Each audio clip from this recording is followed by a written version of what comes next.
नमस्कार, आप सभी का युवराइज पोर्टल पर स्वागत है। मैं अभय श्रीवास्तव, अनुदेशक राजकीय आईटीआई बिजनौर। मैं व्यवसाय मैकेनिक ट्रैक्टर से अनुदेशक हूँ।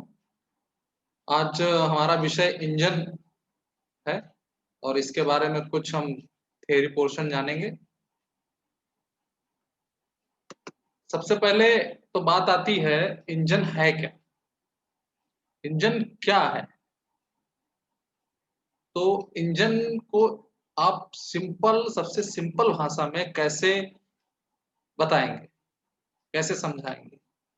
तो इंजन क्या होता है? सिंपल और सटीक लैंग्वेज में इंजन एक ऐसी युक्ति है, एक ऐसी मशीन है जो रासायनिक ऊर्जा को पहले उष्मीय ऊर्जा में, फिर उस उष्मीय ऊर्जा को मैकेनिकल एनर्जी मतलब यांत्रिक ऊर्जा में परिवर्तित करता है। जैसा कि आपके सामने एक स्क्रीन है, उसमें दिखाया गया, लिखा हुआ है, इंजन या मोटर उस यंत्र या मशीन को कहते हैं जिसकी सहायता से किसी भी प्रकार की ऊर्जा का यांत्रिक ऊर्जा में रूपांतरण किया जाता है। इंजन की इस यांत्रिक ऊर्जा का प्रयोग कार्य करने के लिए होता है। जैसे आपने विभिन्न जगहों पे इंजन देखा होगा। मैं बेसिकली ट्रैक्टर के बारे में बात करता हूँ। आपने देखा होगा, तो ट्रैक्टर में इंजन आपने देखा होगा, इंजन लगे होते हैं, इंजन स्टार्ट होता है, फिर वो कृषि कार्य के लिए यूज किया जाता है या माल ढुलाई के लिए किया जाता है। तो वो कार्य कैसे करता है, किसके थ्रू करता है, किसके द्वारा करता है, उसको एनर्जी कहाँ से मिलती है? तो एनर्जी कहाँ से मिलती है? इंजन के द्वारा। तो इंजन क्या हुआ? एक मशीन हुई। मशीन का काम क्या है? केवल एनर्जी कंजर्वेशन मतलब ऊर्जा संरक्षण का नियम यहाँ पर फॉलो हो रहा है।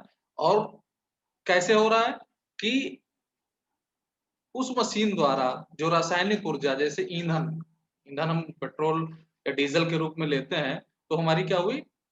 केमिकल एनर्जी हुई, वो हमारी रासायनिक ऊर्जा हुई।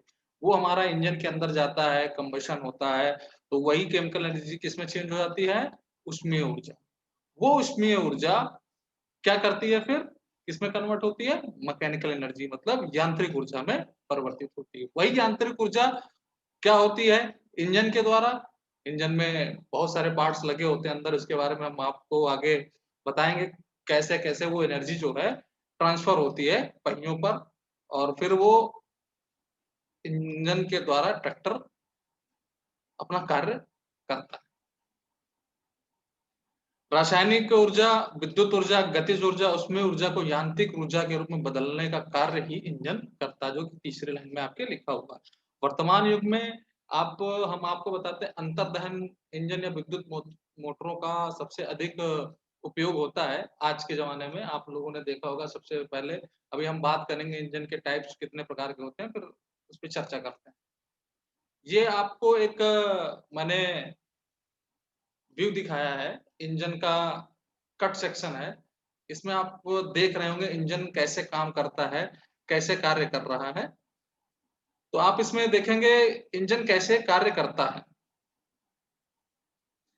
तो आपको इसमें दिखाया गया है, ये देखिए इंजन चलते हुए पहले इनलेट हुआ, ठीक है, फिर से एक बार देखिएगा, इनलेट हुआ, सक्शन हुआ, कंप्रेशन, अब ये पावर हुआ, और अभी देखिएगा ये एग्जॉस्ट हो गया। ये चार प्रक्रियाएं होती हैं इंजन के अंदर।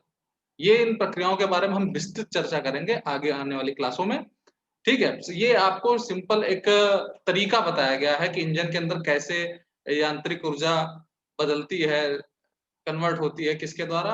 रासायनिक ऊर्जा। और जो उष्मीय ऊर्जा है वो कैसे परिवर्तित होती है यांत्रिक ऊर्जा में, ये आपको इसमें दिखाया गया है। नेक्स्ट चलते हैं, टाइप्स ऑफ इंजन। इंजन के प्रकार क्या क्या होते हैं, कैसे कैसे होते हैं? तो इंजन आपने पढ़ जान लिया कि इंजन होता क्या है, वो कितने प्रकार के होते हैं। तो बेसिकली आपके सामने एक रे डायग्राम बना हुआ है, उसमें आप देख सकते हैं कि इंजन बेसिकली दो प्रकार के होते हैं। पहला मैं जो बोल रहा हूँ, इंटरनल कंबशन इंजन, अंतर्दहन इंजन। दूसरा है एक्सटर्नल कंबशन इंजन, बाह्य दहन इंजन। अब जो इंटरनल दहन इंजन है, जो अंतर्दहन इंजन है, वो भी दो टाइप के होते हैं। और सब कॉमनली सब जानते होंगे, पहला क्या है पेट्रोल इंजन, दूसरा क्या है डीजल इंजन। अब हम बात करते हैं वायु दहन इंजन के बारे में। ये बेसिकली दो टाइप के होते हैं, पहला कौन सा स्टीम इंजन, दूसरा टरबाइन इंजन। अब स्टीम इंजन का उपयोग मूलतः आप लोगों को नहीं मिलेगा, पहले मिलता था, ट्रेन वगैरह स्टीम इंजन से चलती थी, लेकिन टरबाइन का यूज आप लोग देख सकते हैं पावर प्लांट में जाके, जहां पर बिजलियां बनती हैं, जहां लाइट बनती है, आप लोगों को पता होगा, वहां पर आप टरबाइन मिलती हैं, वहां पर आपको एक्सटर्नल कंबशन इंजन देखने को मिल जाएगा। अब हम बात करते हैं एक एक करके दोनों के बारे में, क्या होता है, कैसे होता है, किस प्रकार से ये काम करते हैं। हम बात करते हैं सबसे पहले इंटरनल कंबशन इंजन, अंतर्दहन इंजन। अंतर्दहन इंजन क्या होता है, नाम से पता चल रहा है अंतर्दहन इंजन मतलब दहन प्रक्रिया, मतलब जो ब्लास्ट होगा, जो उसके अंदर कंबशन होगा, वो अंदर होगा, मतलब इंजन के अंदर होगा। ठीक है, वो इंजन के अंदर कहाँ पे होगा, कैसे होगा, ये आपको भी विस्तृत बताया जा रहा है। सबसे पहले होता क्या है, अंतर्दहन इंजन एक ऊष्मा इंजन है जो रासायनिक ऊर्जा को यांत्रिक ऊर्जा में परिवर्तित करता है। आमतौर पर एक घूर्णन आउटपुट शाफ्ट पर उपलब्ध कराया जाता है।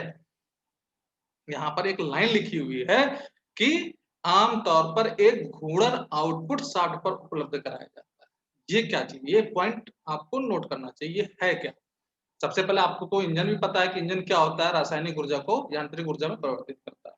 अब वो जो इंजन रासायनिक ऊर्जा को यांत्रिक ऊर्जा में परिवर्तित उसने कर दिया है, वो ऊर्जा कहाँ जाती है, कैसे जाती है, ठीक है, वो अंदर इंजन के जो पार्ट्स लगे होते हैं उसके थ्रू, उसके द्वारा एक घूर्णन आउट, घूर्णन मतलब चक्र, गोल गोल, ठीक है, आउटपुट शाफ्ट लगा होता है, जिसको हम लोग आप हम बोल चालो भाषा में क्रैंक शाफ्ट बोलते हैं, क्रैंक शाफ्ट बोलते हैं।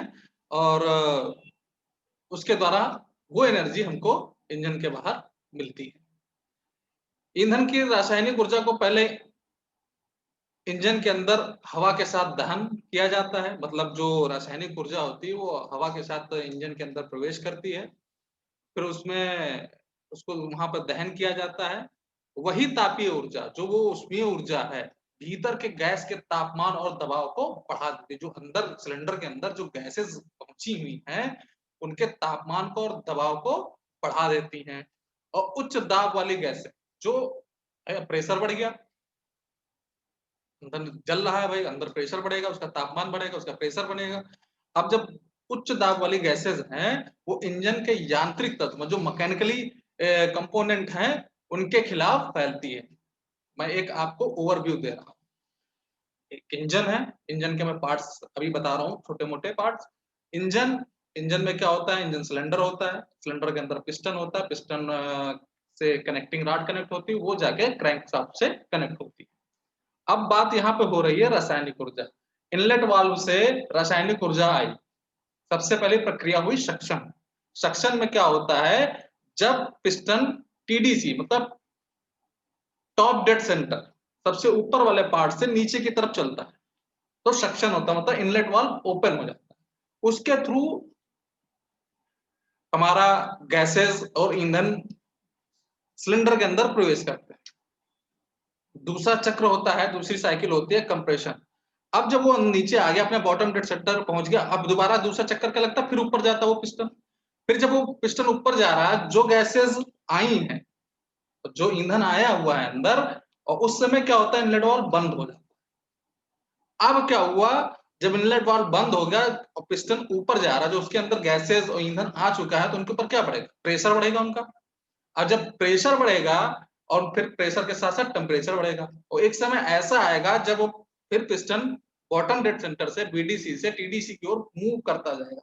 एक समय ऐसा आएगा वो अपने मैक्सिमम लेवल पर पहुंच जाएगा, और जैसे ही मैक्सिमम लेवल पर पहुंचेगा, ऊपर स्पार्क प्लग लगा रहता है या कार्बोरेटर लगा रहता है, उसके थ्रू क्या होता है, चिंगारी दी जाती है या फिर डीजल का छिड़काव किया जाता है। फिर वहां पर क्या होता है, ब्लास्ट होता है, दहन होता है। जो अंदर गैसेज आई हैं, वहां पर उनका क्या होता है, इतनी गर्मी, इतना तापमान हो जाता है, फिर वहां पर ब्लास्ट होता है। जब ब्लास्ट होता है, तो फिर थर्ड साइकिल आती है पावर। जब ब्लास्ट हो, वही एनर्जी, जो वही गैसेज है, वो पिस्टन को फिर से फोर्स करती है नीचे की तरफ, और फिर वो उस साइकिल को हम बोलते हैं पावर। और चौथी साइकिल होती है एग्जॉस्ट। फिर जब ये पावर साइकिल संपन्न हो जाती है, फिर पिस्टन टॉप डेड सेंटर से बॉटम डेड सेंटर पे आ जाता है पावर में, फिर बॉटम से टॉप में जाता है, तो एग्जॉस्ट वाल्व ओपन हो जाता है और इनलेट वाल्व भी बंद रहता है, और एग्जॉस्ट वाल्व ऊपर जो एक्सेस गैसेस होती हैं वो एग्जॉस्ट वाल्व से बाहर चली जाती है। ये प्रक्रिया लगातार चलती रहती है और इस तरह से एनर्जी लगातार हमको कहां से मिल रही है? इंजन के थ्रू। जो हमारी गैसेस हैं जिन्होंने प्रेशर बनाया पिस्टन पे, और वही गैसेस अब पिस्टन के द्वारा उस एनर्जी को किसमें चेंज कर दिया? मैकेनिकल एनर्जी में। घूर्णन मतलब क्रैंक शाफ्ट पे वही एनर्जी हमको मिल जाएगी घूर्णन के रूप में। ये इतनी सी बातें हुई अंतर्दहन इंजन के बारे में। इस विस्तार को इंजन के मैकेनिकल लिंकेज द्वारा एक घूर्णन क्रैंकशाफ्ट में परिवर्तित किया जाता है, जो इंजन का आउटपुट होता है। इस चीज को मैंने अभी अच्छे तरीके से आपको समझा दिया।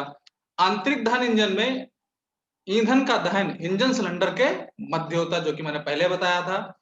दहन के फलस्वरूप उत्पन्न गैस ही इंजन के लिए कार्यकारी द्रव के रूप में कार्य करती है। वही जो गैसेस, जो ईंधन का जो दहन होता है, जो उसमें उत्पन्न गैसेस होती हैं, वही गैसेस होती हैं, वो हाई प्रेशराइज्ड गैस होती हैं, जो पिस्टन के ऊपर प्रेशर डालते हैं, जिससे वो हीट एनर्जी किसमें कन्वर्ट होती है? Mechanical energy. अब कार्य क्या होता है, कैसे कार्य करता है? जो उपयोगी ऊर्जा प्रदर्शन के लिए संभावित रासायनिक ऊर्जा को, जो रासायनिक ऊर्जा हमारी ईंधन के रूप में आई है, उसको किसमें परिवर्तित करता है? यांत्रिक ऊर्जा में।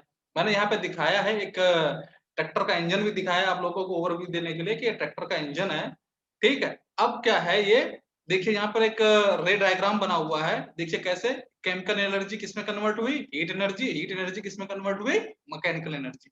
ये सब कुछ, सारा पोर्शन, सब कुछ इस इतने से पार्ट में संपन्न होता है। आगे बात करते हैं।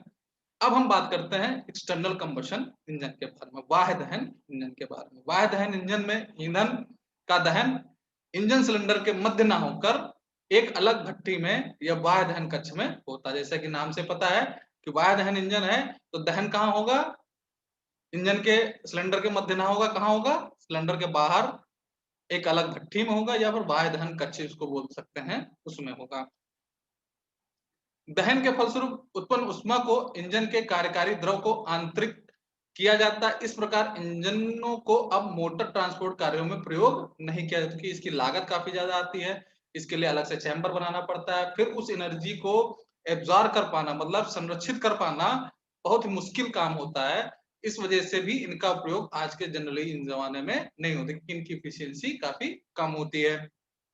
इनका प्रयोग कुछ रेलवे इंजनों में, ताप विद्युत ग्रहों में, बॉयलर के रूप में या अन्य किसी स्थानों पर प्रयोग होता है। जैसे कि मैंने बताया आप लोगों को कि एक्सटर्नल कंबशन इंजन, बाह्य दहन इंजन जो होता है, बेसिकली दो प्रकार के होते हैं। स्टीम इंजन आपने सुना होगा, और दूसरा होता है टरबाइन। टरबाइन का उपयोग आप लोगों ने देखा होगा। बेसिकली आप अगर देखना चाहें तो जहां पर पावर प्लांट होते हैं, जहां बिजली से बिजली बनाई जाती है पानी के थ्रू, पहले पानी को गर्म किया जाता है, ठीक है, फिर उसकी भाप बनती है, वो भाप जो होती है टरबाइन पर गिराई जाती है कंसंट्रेट करके। तो वहां पर आप बाह्य दहन इंजन का प्रयोग देख सकते हैं। तो अभी तक इस क्लास में हम लोगों ने पढ़ा, हम लोगों ने जाना इंजन क्या होता है, इंजन के प्रकार, बेसिकली दो प्रकार के, इंटरनल कंबशन इंजन अंतर्दहन इंजन, और बाह्य दहन इंजन के बारे में हम लोगों ने जाना। अब नेक्स्ट क्लास में आपको अंतर्दहन इंजन के प्रकार के बारे में समझाया जाएगा, उसकी विस्तृत जानकारी दी जाएगी, उसके बारे में सब कुछ बताया जाएगा 1 to 1। अभी तक आप लोगों को किसी प्रकार की कोई भी समस्या हुई होगी, किसी प्रकार की कोई भी जानकारी चाहिए होगी, तो आप हमें हमारे कमेंट बॉक्स में जरूर लिख सकते हैं। और अभी तक के लिए आप सभी का बहुत बहुत धन्यवाद, शुक्रिया, धन्यवाद।